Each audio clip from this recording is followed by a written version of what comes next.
Hello everyone, welcome to CP classes and welcome to weekly current affairs का quiz. तो यहाँ पे आपको जैसे पता है हमारा पैटर्न क्या रहता है कि हर हफ्ते हम डिस्कस करते हैं 15 questions and these questions are in the form of multiple choice questions. ठीक है, जो करंट अफेयर्स है पिछले हफ्ते के ही होंगे और ये 15 क्वेश्चन जो हम डिस्कस करते हैं इसमें हमारे पास 4 ऑप्शन होते हैं। तो what you can do is कि आप अपनी प्रोग्रेस को चेक करने के लिए क्या करेंगे, जब मैं क्वेश्चन रीड आउट करती हूँ उसके बाद आप वीडियो को कर सकते हैं क्या, पॉज करेंगे। ठीक है, वीडियो को पॉज करने के बाद क्या कर सकते हैं, आपको जो मोस्ट अप्रोप्रिएट ऑप्शन लगता है out of these 4 options you can select that answer. ठीक है, लेटर ऑन हम क्या करेंगे, इन ऑप्शंस में से आपको बिल्कुल करेक्ट आंसर जो है वो बताएंगे along with the explanation. Right, so explanation के साथ आपको क्लियर हो जाएगा कि व्हाई द गिवन ऑप्शंस में से जो करेक्ट आंसर है वो कौन सा है। Right, so in the and आप क्या करेंगे, अपने जो जितने भी स्कोर्स हैं आपके, राइट, जितने भी मार्क्स आए हैं इसमें, so you can very well comment that. और अगर अच्छे मार्क्स हैं you can carry on with your work, hard work. And अगर मार्क्स जो है वो कम है तो आपको हार्ड वर्क और भी ज्यादा करने की जरूरत है। Right, so without any delay let's get started. सबसे पहला क्वेश्चन है कि consider the following statements with respect to interstate river water dispute tribunal.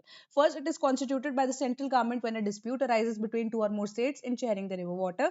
Second, the first interstate river water dispute tribunal was constituted for the Kaveri river water dispute. Which of the above statements or statement is are correct? A1 only, B2 only, C both 1 and 2, D neither 1 nor 2. तो इसका correct answer है option number A के accordingly सिर्फ first statement correct है कि जो inter state river water dispute tribunal है वो सेट किसके थ्रू किया गया था, एक्ट ऑफ 1956, जो कि प्रोवाइड कर रहा था कि कोई भी अब रिलेटेड टू वाटर या कोई भी वाटर बॉडी अगर दो स्टेट्स के बीच में इशू क्रिएट होता है तो उसका एक मेथड ऑफ एडजुडिकेशन यहाँ पे सेट डाउन किया गया है। बट जो inter state river water dispute bill है 2019 का, उसमें कुछ अमेंडमेंट्स किए गए हैं टू द 1956 बिल। तो इसके अकॉर्डिंगली अब क्या अमेंडमेंट है कि जो सेंट्रल गवर्नमेंट है वो सेटअप कर सकती है inter state river water dispute tribunal को, ताकि इस मैटर को डायरेक्टली एडजुडिकेशन के लिए with respect to water disputes लिया जा सके। तो पहला इंटरस्टेट वाटर डिस्प्यूट ट्राइब्यूनल जो है वो सेटअप किया गया था under the Krishna water dispute tribunal, जो कि 1969 में हुआ था। तो जब ये नया डिस्प्यूट रेजोल्यूशन कमिटी जिसको सेट डाउन किया जा रहा है बाय दिस बिल, ठीक है, कि जो अमेंडमेंट की गई 1956 के बिल को 2019 के बिल के द्वारा, इसके अंदर क्या होगा, सेंट्रल गवर्नमेंट क्या करेगी, आप एक ट्राइब्यूनल को या सॉरी आप कहेंगे कि डिस्प्यूट रेजोल्यूशन कमेटी को सेट डाउन कर देगी। तो इस बिल के अकॉर्डिंगली कोई भी अगर रिक्वेस्ट आती है विद रिस्पेक्ट टू अगर किसी भी तरह के वाटर डिस्प्यूट की, तो जो सेंट्रल गवर्नमेंट है डीआरसी को सेटअप करने के बाद एक एमिकेबल तरीके से या नेगोशिएशंस के थ्रू इसको सेट डाउन करने की कोशिश करेगा। तो जो अब इसका आंसर है या इसका जो डिसीजन जब हम कहते हैं विद इन 1 ईयर या 6 मंथ्स के थ्रू एक्सटेंड हो सकता है ना कि 1.5 साल के अंदर अंदर इसका जो डिसीजन है वो दिया जाना चाहिए by means of a report, and जो कि रिपोर्ट भेजी जाएगी किसको, सेंट्रल गवर्नमेंट को। बट अगर डीआरसी के थ्रू भी डिस्प्यूट सेटल जो है अगर नहीं होता है तो एक interstate river water dispute tribunal जो है उसको सेट डाउन किया जाएगा। ठीक है, जो कि ऑलरेडी सेट डाउन होता है उसको ये चीज रेफर की जाएगी। ठीक है, तो जो रेफरेंस है वो 3 महीने के अंदर from the receipt of the report जो है वो दे दी जाएगी from the DRC. Right, so next question we have is consider the following statements with respect to the project bold. First, it is an initiative of the micro, small and medium enterprises ministry. Second, the initiative is implemented through the Khadi and Village Industries Commission. Third, the objective is to harness the environmental benefits and economic potential of bamboo cultivation in order to protect the environment. Which of the above statement or statements are correct? A1 and 2 only, B2 and 3 only, C1 and 3 only, D all of the above. तो इसका correct answer है option number D की all of the above. तो जो project BOLD है, BOLD की full form क्या है यहाँ पे हमारे पास, bamboo oasis on land in drought. ठीक है, तो जो मिनिस्ट्री ऑफ एमएसएमई है through the Khadi and village industries commission को लॉन्च कर चुकी है। ठीक है, तो अब ये प्रोजेक्ट जो बोल्ड है यहाँ पे बैम्बू को जो हब हार्नेस करने की बात करी है या बैम्बू की कल्टीवेशन के ऊपर बेसिकली डिपेंडेंट है या उसका जो पोटेंशियल है उसे बढ़ाना चाहती है, कहाँ पे, with respect to the rural areas. ठीक है, एंड व्हाई इज दैट, तो बैम्बू के थ्रू हमें पता है कि अगर हम कहें कि एक कुछ ऐसी स्पीशीज होती है with respect to animals and with respect to जब हम बात करते हैं आर फ्लोरा, राइट, तो वो क्या माने जाते हैं हम कि हम क्लाइमेटिक चेंज में एक बैलेंस मेंटेन करने के लिए, राइट, तो बैम्बू का यही काम रहता है मेनली, क्योंकि वाटर अंदर से खोखला होता है, वाटर को easily it can store, right. तो अब क्या कर रहे हैं कि विलेज वाले एरिया में khadi and village industries commission के थ्रू क्या जा रहा है कि जितने भी ड्रॉट प्रोन एरियाज है, एरिड रीजन है, वहां पे क्या इस इंडस्ट्री को सेटअप करने की बात की जा रही है। तो इसका जो अब एम है दैट इज टू फोल्ड। तो फर्स्ट के हमारे पास जो क्लाइमेटिक चेंजेस हैं उसके थ्रू क्या किया जा सकता है, एनवायरनमेंट को सेव भी किया जा सकता है, जैसे हम बैम्बू को फर्दर जो है कल्टीवेट करने की बात करते हैं। दूसरी चीज कि जो हमारी विलेज इंडस्ट्री होगी थ्रू दैट बैम्बू का इम्पोर्ट एंड एक्सपोर्ट की बात कर रहे हैं, तो इससे क्या होगा, रूरल इकोनॉमी जो है वो भी सेट डाउन की जा सकती है। ठीक है, सो यहाँ पे टू फोल्ड हमारा ऑब्जेक्टिव जो है वो फुलफिल होता है कि यहाँ पे ड्रॉट से बचा जाएगा। ठीक है, साथ ही साथ हम क्या कर सकते हैं, अपने बिजनेस को भी वहाँ पे इस्टेब्लिश कर सकते हैं इन द रूरल एरियाज। ठीक है, तो कोई भी ऐसी फिलहाल budgetary provision for this project under the KVIC अभी तक नहीं है। So next question we have is कि consider the following statements with respect to surface water and ocean topography mission. First, it is a joint initiative of NASA and European space agency. Second, it will explore how oceans absorb atmospheric heat and carbon dioxide in a natural process that moderates global temperatures. Which of the above statement or statements are correct? A1 only, B2 only, C both 1 and 2, D neither 1 nor 2.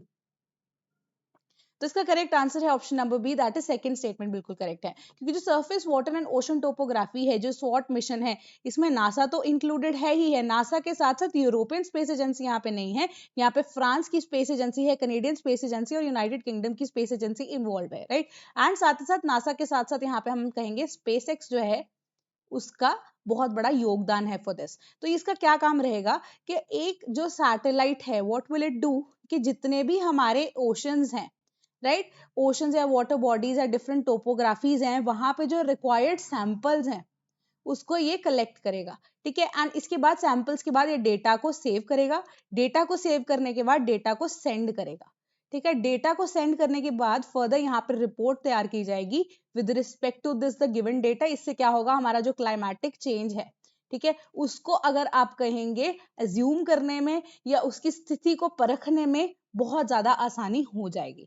ठीक है, तो 15 mission है ऐसे स्वॉट जो कि list किए हैं national research council ने as project NASA should undertake in the coming decade. ठीक है, तो जो इंस्ट्रूमेंट्स यूज किए जा रहे हैं, जीपीएसपी है, LAR है, पोस्डियन 3C है, अल्टीमीटर जो होता है हमारे पास, का-बैंड रडार है, ठीक है, and many more like these. So next question we have is which of the following countries are members of the group of friends? First Morocco, second Bhutan, third India, fourth United States, fifth China and sixth France. Choose the correct code. A 1 3 4 and 5 only, B 2 4 and 6 only, C 1 3 and 6 only, D all of the above.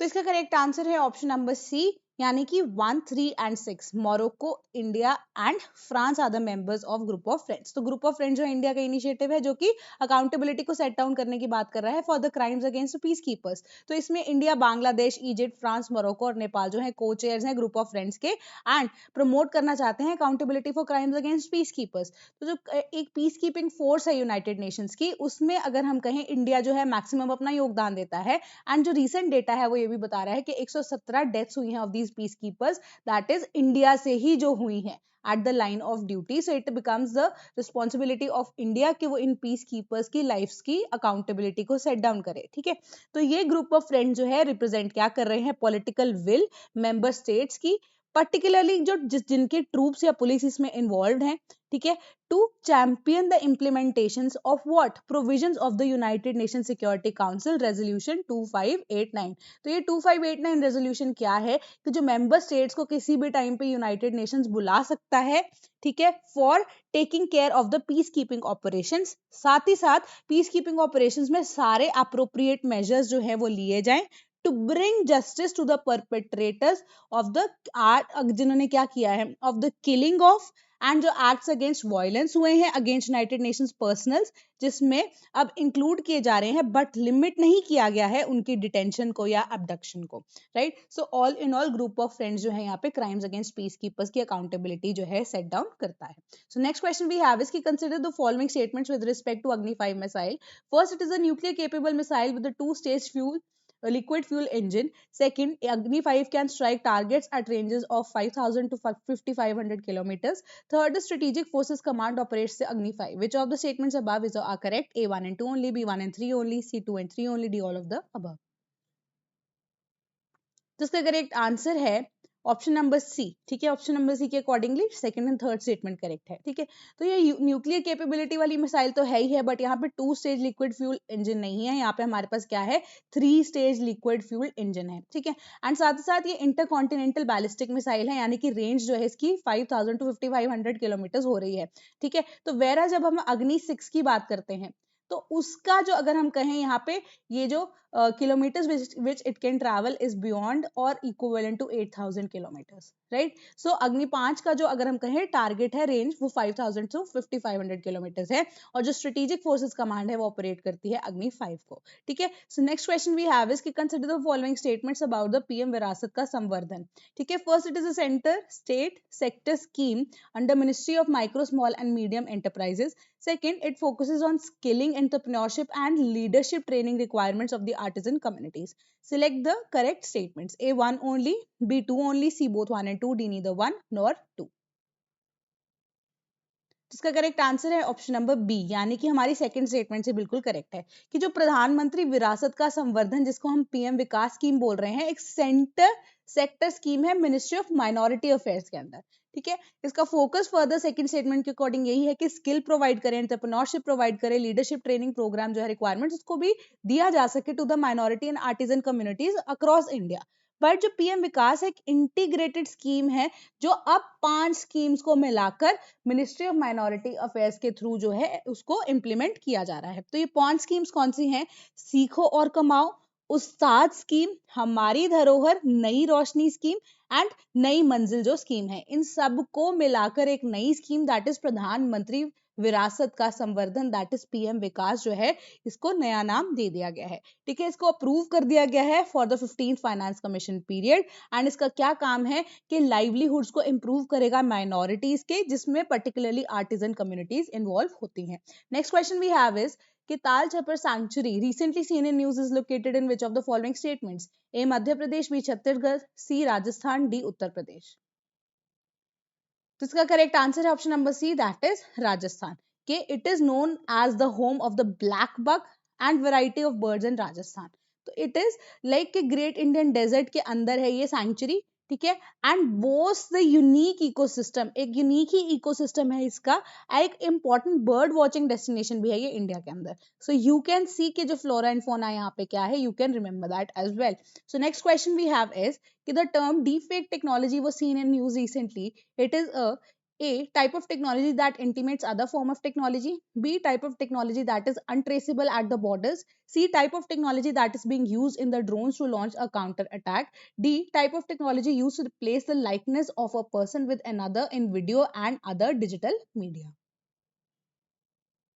तो इसका correct answer है option number D, की जो deep fakes है compilation है किसकी, जहां में आर्टिफिशियल इमेजेस को यूज किया जाता है, ऑडियो को यूज किया जाता है एक मशीन के थ्रू, जो कि क्या करती है, लर्न करती है एल्गोरिदम, ताकि इंफॉर्मेशन जो है, अब गलत इंफॉर्मेशन यानी कि मिस इंफॉर्मेशन जो है इसको स्प्रेड किया जा सके और रिप्लेस किया जा सके एक एक्चुअली में एग्जिस्टिंग पर्सन की अपीयरेंस को और वॉइस को, या दोनों को, with the similar artificial likeness और वॉइसेस। सो इससे क्या होगा कि जिस पर्सन की आइडेंटिटी को आप कॉपी कर रहे हैं वो एक्चुअली में वो सब बोल ही नहीं रहा है, बट उसके थ्रू, या आप कहें डीप फेक टेक्नोलॉजी के through, it can create people who do not exist as well, and साथ ही साथ फेक कर सकता है रियल पीपल को भी, एंड साथ ही साथ कहलवा सकता है ऐसी चीजें which they actually did not say और do, right. So next question we have is कि which of the following was the objective of Operation Ganga? A, to bring Kashmiri Pandits back to the valley. B, to increase the search process of Morbi Bridge incident. C, to bring back Indian nationals from Ukraine. D, to rescue Indian soldiers from the attack of Chinese in Tawang. तो इसका correct answer है option number सी, बहुत ही ज्यादा obvious है ये answer, कि operation Ganga को launch किया गया था अब यूक्रेन पे जब अटैक किया गया था रशिया के द्वारा इनिशियली फरवरी में, तो ऑपरेशन गंगा के थ्रू क्या किया गया, इंडिया ने एयरलिफ्ट किए थे बहुत सारे इंडियन स्टूडेंट्स, जिसमें मैक्सिमम क्या थे, मेडिकल स्टूडेंट्स थे जो कि यूक्रेन में गए थे मेडिकल की पढ़ाई करने के लिए, एंड इसके थ्रू रशिया से आपने क्या कह सकते हैं एक सेफ कॉरिडोर जो है उसकी रिक्वेस्ट की गई थी, राइट। तो जो आसपास की कंट्रीज हैं उनको बॉर्डर के थ्रू भी वहां से एयरलिफ्ट किया गया था, लेटर ऑन अब कह सकते हैं आप यूक्रेन से भी उनको डायरेक्टली एयरलिफ्ट किया गया था, right. So next question we have is कि with reference to Ayush Swasthya Yojana consider the following statements? First, the aim of the scheme is to provide affordable healthcare services to pregnant mothers and young children. Second, the scheme is being run by Ministry of Ayush. Select the correct statements using the codes given below. A, 1 only, B, 2 only, C, both 1 and 2, D, neither 1 nor 2. तो इसका correct answer है option number B कि first statement incorrect है कि जो ये हमारी आयुष स्वास्थ्य योजना है 3 ऑब्जेक्टिव्स है, इसके सिंगल ऑब्जेक्टिव नहीं है कि यहाँ पे एडवांस और specialised Ayush medical health unit, जिसमें हम क्या कह रहे हैं, आयुष में एलोपैथिक एंड साथ ही साथ हमारी जितनी भी आयुर्वेदिक जो इंस्टीट्यूशंस हैं उनको रिप्यूटेड मेडिकल हेल्थ यूनिट्स जो हैं वो प्रोवाइड किए जा सके both in government and non governmental sector. Second, support करे क्रिएटिव और इनोवेटिव टेक्निक फॉर क्या, एस्टैब्लिशमेंट या अपग्रेडेशन किस चीज की, फंक्शंस एंड फैसिलिटीज जो कि रिप्यूटेड इंस्टीट्यूशंस के पास ऑलरेडी हैं, एंड स्ट्रेंथन कर सके कॉम्पिटेंसीज ऑफ आयुष प्रोफेशनल्स। ठीक है, तो यहाँ पे ट्रेनिंग प्रोग्राम की बात भी की जा रही है कि टाइम टू टाइम ट्रेनिंग जो है for the upgradation of the skill system in the correct medical system of India जो है यहाँ पे अभी उसको किया जा सके। तीसरा, कि सपोर्ट कर सके क्रिएटिव और इनोवेटिव प्रपोजल्स जो कि हमारे पास प्रेस्टिजियस ऑर्गेनाइजेशंस हैं या जो वेल एस्टैब्लिश्ड बिल्डिंग्स हैं या इंफ्रास्ट्रक्चर हैं, ताकि वो काम कर सके for AYUSH systems to level the centre of excellence. ठीक है, सेकंड स्टेटमेंट हमारे बिल्कुल करेक्ट है कि run by the ministry of AYUSH है। Next question we have is कि with reference to social progress index consider the following statements. First, it is a comprehensive tool that serve as a holistic measure of India social progress at the national and subnational levels. Second, opportunity is one of the 3 dimensions of the measuring SPI. Third, as per the index, Karnataka has very high social progress in the country. Which of the statements given above are correct? A 1 and 2 only, B 2 and 3 only, C 1 and 3 only, D all of the above. तो इसका correct answer है option number A, यानी कि first and second statements correct है कि जो हमारे पास social progress index है एक ऐसा टूल है जो कि एक होलिस्टिक मेजर है कि जो इंडिया है वहां पे सोशल प्रोग्रेस नेशनल और नेशनल लेवल्स के अंडर सब नेशनल लेवल्स पे कैसे कैसे हो रही है, राइट। तो 3 क्रिटिकल डायमेंशन है सोशल प्रोग्रेस को जानने के लिए कि बेसिक ह्यूमन नीड्स कहाँ पे कितनी लेवल पे फुलफिल हो रही हैं, फाउंडेशंस वेलबींग की कहाँ पे लेट डाउन है, या अपॉर्चुनिटीज क्या हैं वो कहाँ कहाँ पे डेवलप हो रही हैं। स्टेटमेंट 3 जो है वो इनकरेक्ट है क्योंकि पुडुचेरी जो है अलोंग विद लक्षद्वीप, गोवा और सिक्किम या मिजोरम या Tamil Nadu, Himachal Pradesh followed by Chandigarh and Kerala, उनकी हाई सोशल लेवल प्रोग्रेस है कंट्री के अंडर, बट पुडुचेरी जो है हाईएस्ट उसका स्कोर है विद 65.99% जो है in the country. So next question we have is कि with reference to the International Solar Alliance, consider the following statements. First, it is the first international intergovernmental organization to be headquartered in India.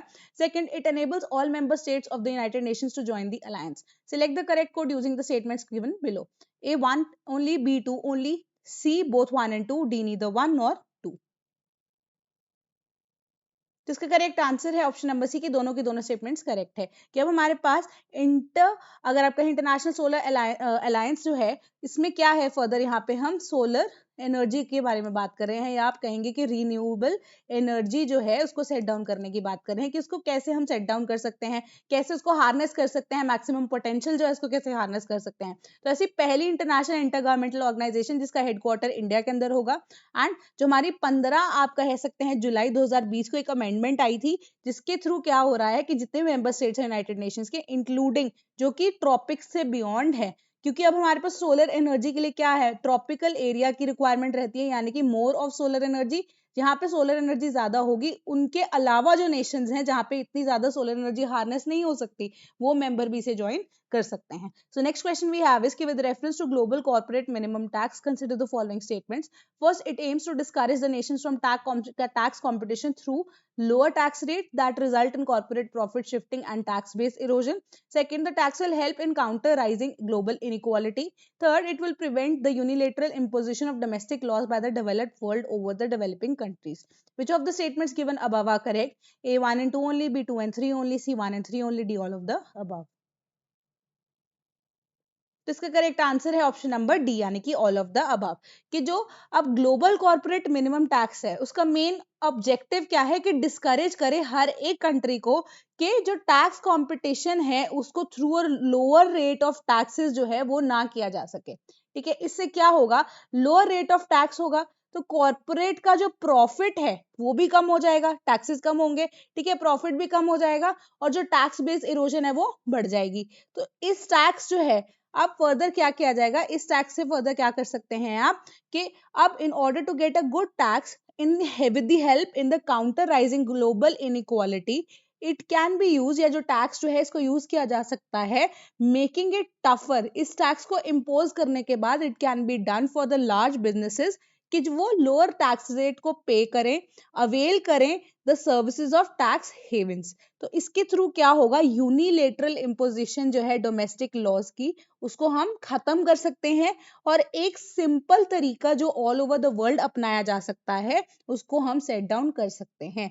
ठीक है, so next question we have is कि consider the following statements with respect to united nations committee on the rights of the child.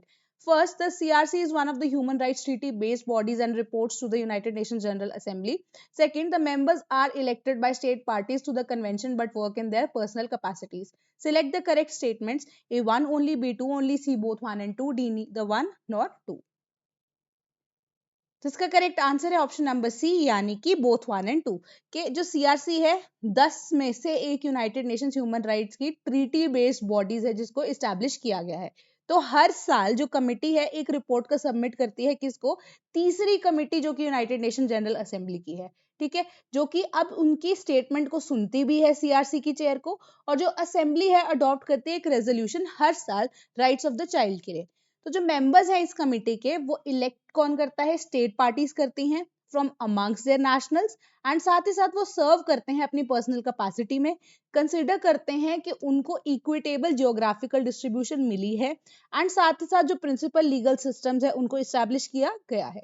तो जो members हैं वो अपनी personal capacity में इसे सर्व करते करते री इलेक्ट भी कर सकते हैं सेम मेंबर्स को अपनी कंट्री से if they are nominated again. ठीक है, so the next question is कि with reference to the regional comprehensive economic partnership, consider the following.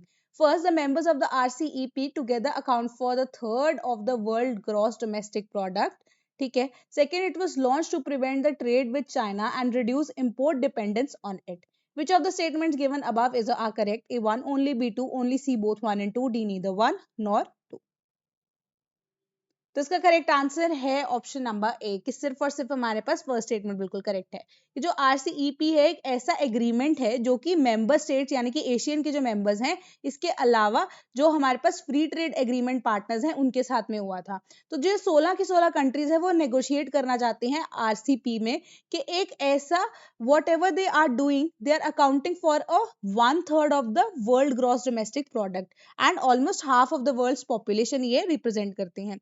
Second statement incorrect क्यों है, क्योंकि it was posed into consideration by China in 2012 ताकि counter किया जा सके अनदर यहाँ पे फ्री ट्रेड जो एग्रीमेंट है अगर वो एग्जिस्ट करता है। ठीक है, एंड उस टाइम पे it was scene at the works of the time कि जो ट्रांस पैसिफिक पार्टनरशिप है वो इसमें जो है कन्वर्ट हो सकती है। ठीक है, तो जो यूएसए है जो लीड कर रहा था टीपीपी को उसने चाइना को एक्सक्लूड कर लिया था। सो व्हाट हैपेंड वाज कि चाइना ने अब अगेंस्ट टीपीपी खड़ा करना चाहता था वो खुद से एक एफटीए का आप कह सकते हैं नया मॉडल। ठीक है, बट हाउएवर 2016 में यूएसए के जो प्रेसिडेंट थे डोनाल्ड ट्रंप उन्होंने अपनी कंट्री को कहां से टीपीपी से विड्रॉ करा लिया। तो आफ्टर दैट जो आरसीईपी है एक मेजर टूल बन गया है फॉर चाइना कि वो काउंटर कर सके यूएसए के एफर्ट्स को एंड प्रिवेंट कर सके ट्रेड विद बीजिंग। ठीक है, so the next question and the last question is कि consider the following statements with respect to Samudrayaan mission. First, it is India's first manned ocean mission. Second, the mission aims to spend personnel to 6,000 meter depth for the exploration of deep sea resources like minerals. Third, the mission is an initiative of the Ministry of Science and Technology. Which of the above statement or statements are correct? A1 and 2 only, B1 and 3 only, C2 and 3 only, D1, 2 and 3. तो इसका correct answer है option number A.